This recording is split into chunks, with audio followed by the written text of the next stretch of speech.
হ্যাঁ মাস্টারমশাই, এই যে হকি নিয়ে আপনি দীর্ঘদিন ছাত্রছাত্রীদের সঙ্গে মানে প্রশিক্ষণ দিচ্ছেন এবং হকিটা একটা জায়গায় নিয়ে এসেছেন, তো এখনো পর্যন্ত আর কি করা প্রয়োজনীয় মনে করছেন এই ব্যাপারটাতে?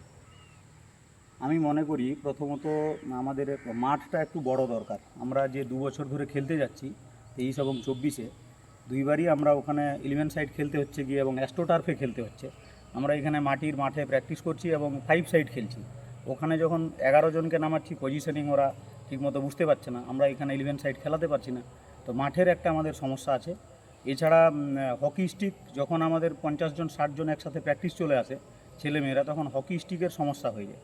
আমাদের স্কুলে সেই অর্ধেন্দু দাস মহাশয়ের দেওয়া সেই 30টা হকি স্টিক ওগুলোই আছে। ছেলেমেয়েরা 2-1 জন কিনেছে, কিন্তু আরও হকি স্টিক এবং বলের দরকার আমাদের।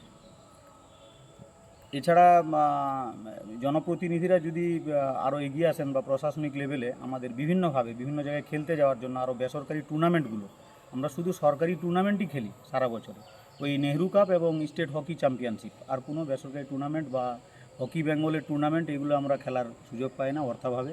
যদি প্রতিনিধিরা এগিয়ে এসে আমাদের এইগুলো ব্যাপারে সহযোগিতা করেন, তাহলে ছেলেমেয়েরা যদি বছরে 2-4টা টুর্নামেন্ট খেলতে পারে, বা আমরাও যদি এখানে ডিএসএ বা ডিসিএসজিএসের সহযোগিতায়, জেলার সহযোগিতায় যদি আমরা এখানে অর্গানাইজ করতে পারি হকি টুর্নামেন্ট, তাহলে ছেলে মেয়েদের আরও পারফরমেন্সের উন্নতি ঘটবে। আপনার নাম?